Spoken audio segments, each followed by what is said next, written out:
وای د جنتي ښځې صفتونه به کوم کوم وي، هغه کم صفتونه چې په یوې ښځې کې نو هغه به جنتي. نو په دې ویډیو کې راسره مکمل وګورئ، د مولانا صاحب د خولې نه واورئ چې هغه کوم صفات دي چې په یوې زنانه کې نو هغه به جنتي. نو راځئ ویډیو ګورو، د مولانا صاحب ته په کمنټ کې ضرور ماشاءالله ولیکئ.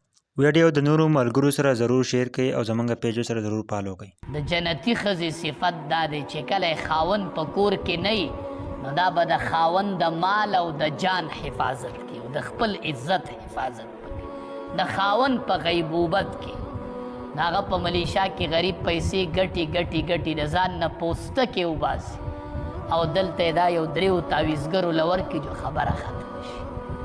هغه ته به وایي په تا تعویزونه شي، هغه به ورته هم وایي تعویزونه مې راواغست. دا به ورته وایي چا کړي دي؟ یاره وایي داسې ډېر خو درته نه وامه خو خپلو کې چا کړي دي، خپلو کې دي. دا ورته بس بس بس ما اوس وپې اوس چې ته خلاص یې. هغه ورته وایي په خپلو کې چا کړي دا چې کور ته راشي چې وایي پلان کې کړي دي. ما ته یې ووایي چې پلان کې کړي دي. نو کورونو کې د خاوندانو اختلافونه پیدا کړل، خواږه رونه او دړې وړې کړلې رورۍ خلکو ده. د یو مور او پلاره پیدا و هغه یو بل ته غږ نه کوي. ای د خدای بې انصاف، دا ولې داسې کوئ؟ ولې دا رشتې ورانوئ؟ رور به په رور تعویزونه کوي، رور به د رور نقصان کوي او دا هم عقیده داسې مه ساتئ بس یو به بل تعویز. ویډیو مو کتله خوږو پښتنو، لیکن دا هغه صفتونه دي کومه چې په جنتي ښځې کې. د بل طرف ته که تاسو سوچ وکړئ نو مولانا صاحب یو ډېر زبردست بیان وکړو د تعویزونو په قصې کې. نن سبا دا ډېره زیاته شوې ده، دا قصه ټوله ده. که په چا باندې لوکسې چل کېږي نو ځي تعویزونه ده او ځي یو پیر له ځي نو هغه ولې تعویزونه ورکوي یا بس دغه قصې شروع کړل دي تعویزونو، بس په الله باندې چا یقین نشته، په دې تعویزونو باندې یقین شروع کړی دی. ډېر افسوس د پښتنو چې نن سبا ښځې هم دي په خپل خاوندانو باندې څه کوي، دا تعویزونه دا هر څه کوي، بلکې خاوندانو له پیسې رالیږي.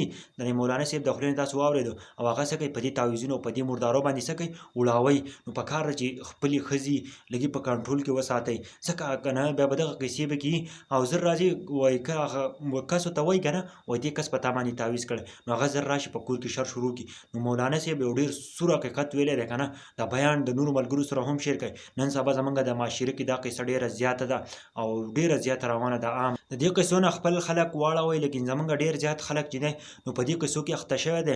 ټول ذهنونه دې طرف ته اوښتي چې څه کار کوي نو بس تعویز او لاړ شه، ملا له لاړ شه او داسې لاړ شه دې قصې وکړه.